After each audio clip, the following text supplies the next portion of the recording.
दोस्तों, आज किसानों की तरफ से भारत बंद का राष्ट्रीय एकता संघ हम अपने संगठन की तरफ से किसानों का समर्थन करते हैं। और आज एक सबसे बड़ी दुख की बात यह है कि बाबा साहब भीमराव अंबेडकर ने जो आजादी संविधान के दायरे में हम लोग को दी है, यकीनन आज उस लोकतांत्रिक का और उस आजादी का गला घोटने का काम हो रहा है। इस तरीके से आज किसानों की आवाज उठाने के लिए तमाम सामाजिक संगठन, राजनीतिक पार्टियां और सभी धर्मों के लोग आपस में मिलकर इस बंद का समर्थन कर रहे हैं। यकीनन प्रदेश सरकार, योगी जी नहीं चाहते कि प्रदेश के अंदर कोई अपनी आवाज को उठा सके। आप अंदाजा लगा लीजिए, अंग्रेज का दौर था और अंग्रेज को दौर में अगर कोई उठने की कोशिश करता था तो उसको दबा दिया जाता था।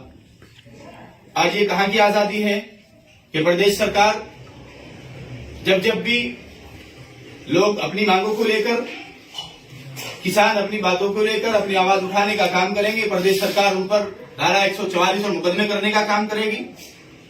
हम लोग भी आज एक प्रोग्राम के माध्यम से हम लोग भी अपना प्रदर्शन करना चाह रहे थे, लेकिन कल से ही प्रशासन के लोग, और यूं कहिए कि एक तरीके से जकड़ कर रख दिया गया। बड़े अफसोसनाक, दुखनाक चीज है। जो दौर 1947 से पहले का दौर था, वो दौर आज देखने को मिल रहा है।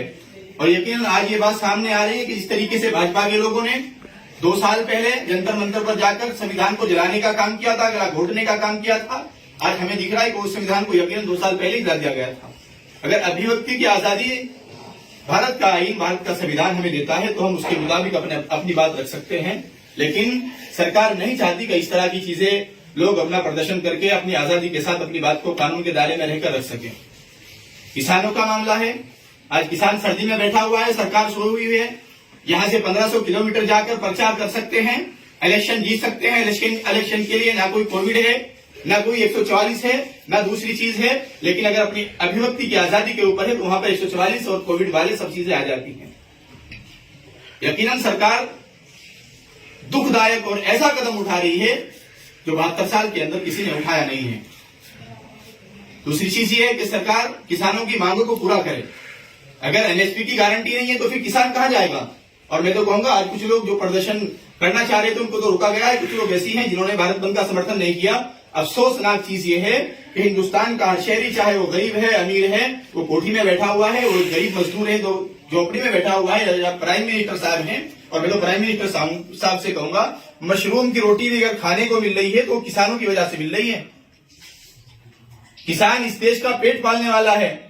जमीन से लेकर दिल्ली तक अगर जाएंगे तो किसान की आवाज सबसे पहले दबाने का काम अगर किसी ने किया है तो केंद्र सरकार, उत्तर प्रदेश की सरकार ने किया है। और यही किसान जब शाम को भूख लगती है, दोपहर में भूख लगती है, तो इसी किसान की, इसी अन्नदाता की पैदा किए हुए अनाज से हम लोग रोटी खाने का काम करते हैं। आज अगर देश के किसान पर ये हालात आएंगे तो यकीनन हिंदुस्तान के अंदर एक धर्म बरहम और एक माहौल खराब होने का काम हो जाएगा।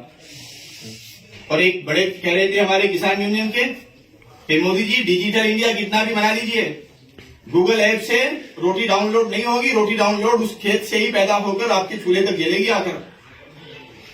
और यकीनन ये संगठन और हम किसान भाइयों के साथ हैं, और जहां तक होगा हम उनका समर्थन करने का काम करेंगे। आज हम लोग को भी नजरबंद यहीं पर घर पर किया हुआ है, प्रशासन के लोग आए हुए हैं, बार बार आ रहे हैं।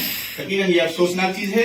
पूरा संगठन हमारा किसानों के साथ है और किसानों के साथ चलता रहेगा। और यकीनन हिंदुस्तान का किसान, शास्त्री जी ने कहा था एक वक्त में 1960-62 के दौर में, 65 के दौर में, जय जवान जय किसान का जो नारा दिया गया था कि किसान घर पर रहकर अपनी खेत खलिहान में जाकर इस देश के हर इंसान को, उस जवान को, चाहे घर के मजदूर को, चाहे घर के किसान को, देश का किसान रोटी पैदा करने का काम करेगा, अन्न पैदा करने का काम करेगा, और जवान देश की रक्षा करने का काम करेगा। आज इस सरकार ने अपनी नीतियों के जरिए, अब मैं तो उससे पहले एक चीज और कहूंगा कि लॉकडाउन